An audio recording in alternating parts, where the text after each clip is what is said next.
Église orthodoxe russe de l'Empire tsariste. Message du souverain patriarche Zosim. Le Saint-Esprit est mon guide. 18e partie. Tout a commencé avec Michel et tout finira avec Michel. Seigneur, bénis-nous. Dans le passé, comme beaucoup de chrétiens, j'ai réfléchi à ce que signifiaient les prophéties, à savoir que les derniers chrétiens, bien qu'ils soient pécheurs, ne représentent rien, mais pour la préservation de la foi sera plus élevé que le premier. Que doivent-ils faire pour être au-dessous du premier? Tant de questions que j'ai posées et j'étais toujours intéressée. Après que l'archange Michel m'a visité, pécheur, et a découvert beaucoup de choses, je suis devenue plus claire. J'ai aussi souvent réfléchi aux prophéties des derniers jours, où il est dit « Michel a commencé, Michel et finira ». Ensuite, l'archiviste des forces célestes m'a expliqué que ceux de cours à cette prophétie sont liés à lui. Дорогие друзья, советую вам помолиться Господу нашему Иисусу Христу и не подгонять, как фарисеи подгоняли слова, и как вот часто от многих от вас я слышу такие вещи, что когда царь придет, никто не будет знать, откуда он, что он и как он и так далее. То есть вот то же самое говорили и Господу нашему Иисусу Христу. Мы тебя знаем, и братьев твоих знаем, когда придет Мессия, никто не будет знать, откуда он. И все слова один в один то же самое повторяются. И видно, что люди пытаются Богу навязать свою волю, понимая пророчество так, как они хотят его понять. А архангел Михаил сказал: «Ты слышал, что сказано, что будет первый Михаил и последним Михаилом закончится? Вот я войду в твое сердце». Это в духе сказано. Поэтому, дорогие друзья, спасайтесь. Хочу вам прочитать некоторую, как вам сказать, когда мне было совсем тяжко, у меня еще раньше была такая небольшая молитвенная связь с Архангелом Михаилом, когда я даже не представлял, куда я, какой дорогой пойду. И я молился ему. Мне Господь тогда благодати подавал, а когда Господь отступал, бесы нападали. И мне так в груди это мучило вообще, вот такое тяжкое состояние было. И я написал стих молитвенный такой Архангелу Михаилу. «Архистратижий Божий Михаиле, молюсь, о Боге, раб тебе, спаси меня от жуткой боли, что мучает меня в груди. Не допусти лукавого смеяться надо мной, ленивого и грешного. Помилуй меня, Архангел мой». Спасайтесь, дорогие друзья. Храни вас, Архангел Михаил, всех. С нами Бог. Аминь. Hier, 18 septembre 2025, j'ai vu le Saint-Archange Michel qui nous a tous réconfortés en révélant pleinement les mystères des derniers chrétiens, complétant le passé. J'avais une telle joie dans mon cœur. Je ressentais et admirais sa beauté et sa force. Puis il est apparu à nouveau et n'a plus rien dit. Mais s'est ouverte alors que la folle fédération s'effondrait afin que nous soyons fixés et ne nous inquiétons pas. Aujourd'hui, frères et sœurs, en mémoire de l'archange, je souhaite dire un mot sur son nom et son action pour la défense de Dieu. Le glorieux archange Michel nous est connu à bien des égards dans la Bible, notamment pour sa victoire sur le diable et les démons qu'il avait trompés par la puissance divine. Le Saint-Archange éleva la voix pour défendre Dieu en disant « Qui est comme Dieu ?» Après ce cri, il chassa du ciel le diable et toute sa armée démoniaque. Satan tomba du ciel comme un éclair. Notre archange a été aidé par l'armée céleste, toutes les puissances du ciel, anges, archanges et toutes les puissances du ciel. Mais pourquoi les paroles de l'archange Michel étaient-elles exactement comme ça? Qui est comme Dieu? Pourquoi? Parce que le diable, dans sa folie, a prêché aussi la première hérésie, le premier mal. Il s'imaginait être égal à Dieu, le Créateur, et par là, il trompa plusieurs anges, comme on dit en hier. Et c'est l'archange Michel qui mit fin à cette folie. Par la puissance de Dieu, il chassa le diable du ciel avec l'aide des armes célestes. Ainsi, le Saint-Esprit me révélait de plus en plus, mes chers frères et sœurs, que les dernières chrétiennes seront supérieures aux premières chrétiennes, en ce qu'ils participeront au prototype des armes célestes. La chose est que le dernier roi, il sera dans le pouvoir et l'action de la providence de Dieu, qui n'était pas encore sur terre, mais était seulement au ciel. Et les croyants qui sont avec le roi orthodoxe, ils sont comme un prototype de l'arme céleste. Et tout cela est dans le service, non pas dans les pécheurs eux-mêmes, les gens des derniers temps croyants, mais dans la providence de Dieu, à propos des gens dans le service lui-même, mes amis. Car ce qui est arrivé autrefois au ciel, le diable a désiré être égal à Dieu, et à cause de son orgueil insensé, il a été précipité du ciel comme un éclair, devenant un esprit impur, abandonné de Dieu pour son audace. Et comme il est dit, dans les derniers jours, il se produira quelque chose qui n'est jamais arrivé sur terre. Ce diable choisira un homme par l'intermédiaire duquel il tentera d'accomplir ici-bas ce qu'il a échoué à faire au ciel, promouvoir l'égalité de Satan avec Dieu. Et si c'est lui-même qui accomplit cela au ciel, le diable lui-même, alors ici-bas, il voudra le faire par l'intermédiaire de l'homme démon, d'où son nom de fils du diable, de bête, etc. Ainsi, l'Antéchrist révèle qu'il est l'œuvre de Satan. Sa tâche principale est de promouvoir l'égalité des religions partout, en particulier parmi les fidèles enfants de Dieu, les orthodoxes.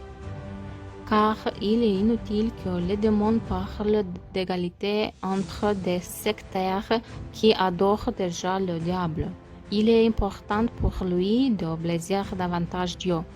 C'est donc dans un pays orthodoxe que ce Satan va promouvoir l'égalité des orthodoxes avec le satanisme, par exemple avec le judaïsme, car tout le monde sait que le diable, à travers les Juifs, a tué et crucifié le Christ, sa nature humaine, notre Sauveur. Par conséquent, l'égalité de l'Église du Christ avec le judaïsme revient à ce que le diable prétend une fois de plus être l'égal de Dieu le Créateur. Et ceux qui agissent ainsi sont véritablement des rejetons de Satan. Mais à ce moment-là apparaît Élie, le prophète, le dernier roi de Dieu, préservé par le Créateur tout-puissant. Et c'est Élie qui proclame ici-bas les paroles que l'archange Michel avait déjà prononcées contre cette égalité démoniaque. Qui est comme Dieu?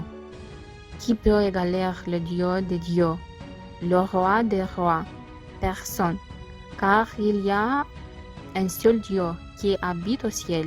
Il n'y a un point d'autre que notre Dieu. Ainsi parle le psalmiste, le roi David, par le Saint-Esprit.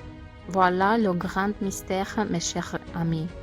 Le dernier mystère terrestre des chrétiens est un prototype de l'armée céleste.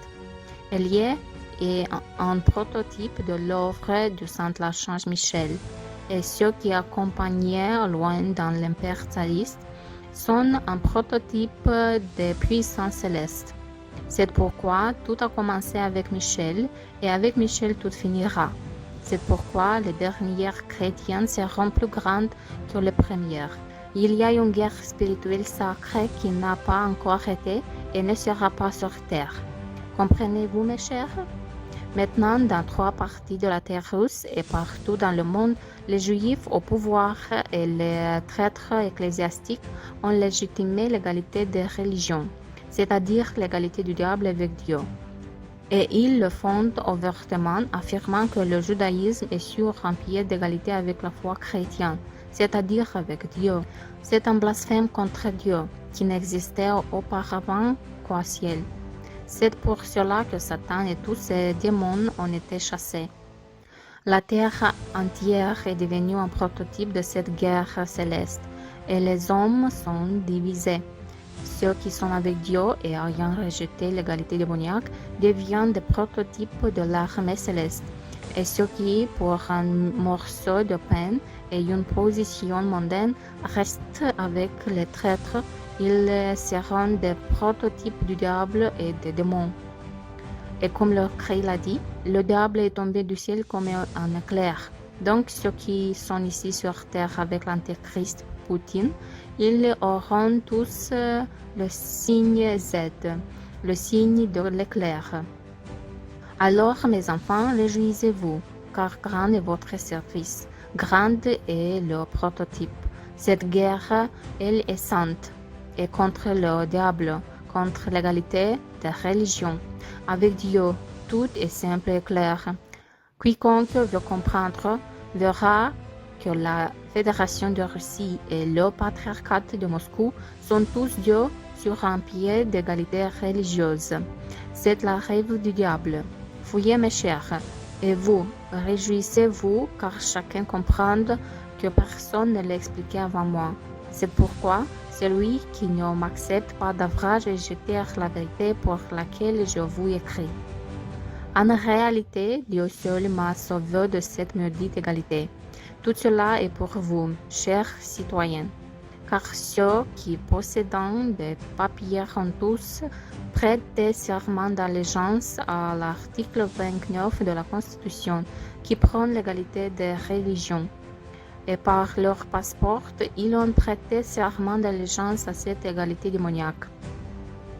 De même, des ecclésiastiques d'adoration officielle du monde entier promouvant cette égalité des religions. L'état démoniaque des gens persiste toujours.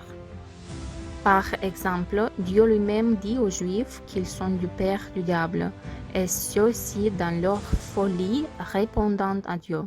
Non, ce n'est pas cela, affirmant qu'ils adorent Dieu et ainsi de suite, en attendement évident. De même, les chrétiens vivant dans une égalité démoniaque des religions se disent fidèles à Dieu, mais se trouvent dans une situation des plus terribles, sans précédent depuis le meurtre du Christ, qui n'a jamais existé sur terre. Aujourd'hui, les chrétiens vivant dans l'égalité des religions sont un prototype de l'état démoniaque pour lequel Satan et ses démons ont été chassés du ciel. Mes chers, vous n'imaginez pas la chance que vous avez. Je vous en prie, échappez à cette trahison. Et vous, mes amis fidèles à Dieu, réjouissez-vous, car si c'est la vérité qui vous est dite, alors cela signifiait que c'est un temps de consolation, un temps de la grande bataille.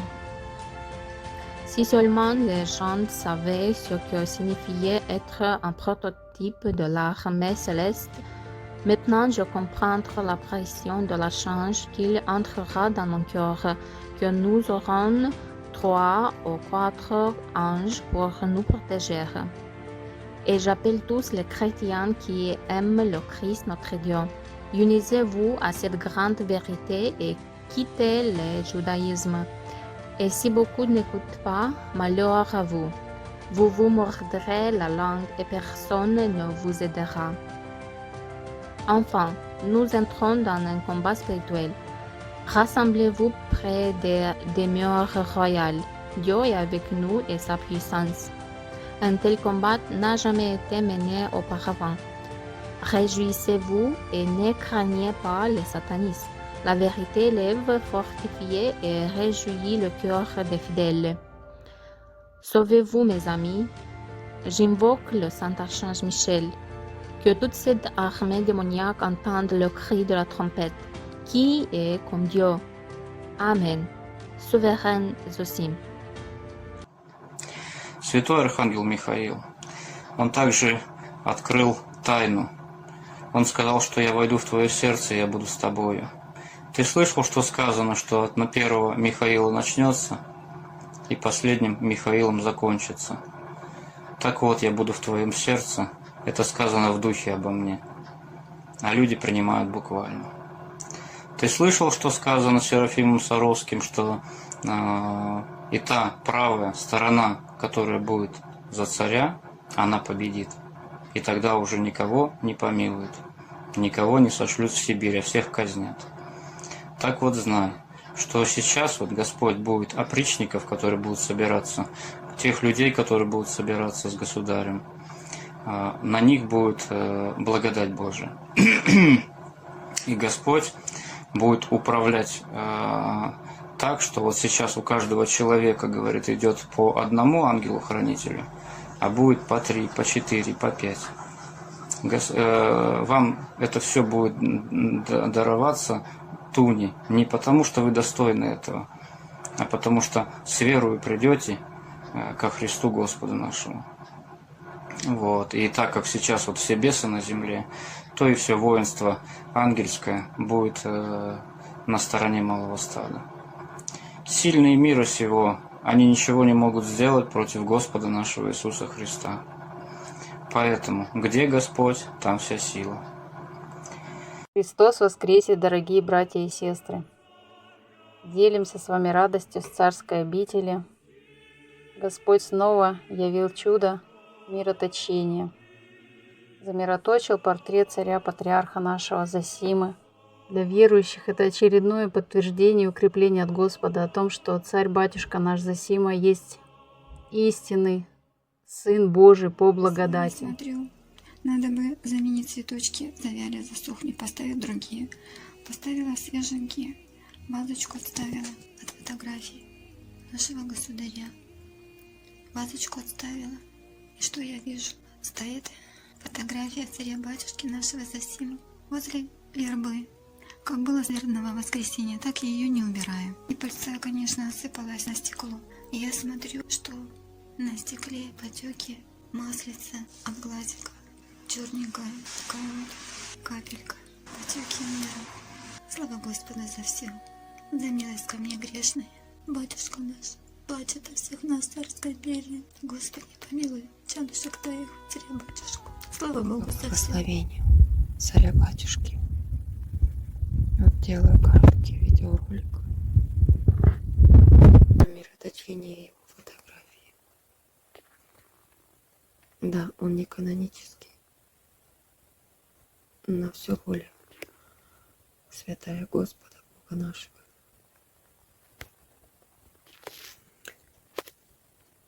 У меня на протяжении нескольких ночей, вот сегодня уже 6-я ночь, в комнате со 2 часа и до утра появляется благоухание. Как бы еще раз снять бы, чтобы видно было капельки. Вон, видишь, там блестят капельки. Вот тоже потек. И вон капелька. Это не вода, а масло. Замироточила иконку вот это его. Я аж плакала. У нас такое чудо. Фотография владыки Зосимы. Она вот у нас вчера обнаружили, что вот она капельки мироточит. Вот, мама, понюхай. Пахнет? О, Коля! Ой! Пахнет, да? Ну-ка, смотри, Рамазан. Пахнет. Пахнет, да? Ага. Ага. Вот. Но случилось еще необыкновенное. Когда я приехала домой и зашла в свою комнату, почувствовала необыкновенный запах и благоухание. Я подумала, что это мой супруг, когда молился, кадил. Но он сказал мне, что не кадил, а указал мне на фотографию нашего сударя, пророка Илью Державного патриарха Зосиму. На ней истекала капля мира. И еще на иконе Архангела Михаила выступила капля. Передать, что я чувствовала, это сложно. На глазах выступили слезы. Как мне, такой грешной, Господь посылает такую милость. Дорогие братья и сестры, я обращаюсь к тем, кто на пути.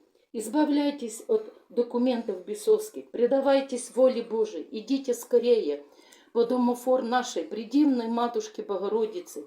Исправляйте крещение, познайте поскорее эту великую тайну, данную нам Господом нашим через пророка Илью Державного патриарха Зосиму. Присоединяйтесь к нашим молитвам за Святую Русь, за нашего государя, пророка Илью и всех братьев и сестр, томящихся в темнице. С нами Бог, слава Христу, смерть Антихристу. В день памяти святого отрока Вячеслава и после розовеют фотографии. Думаю, что духовные люди это поймут. И вот также розовеют фотографии царя-батюшки. И не только у меня, у многих чад Царской империи.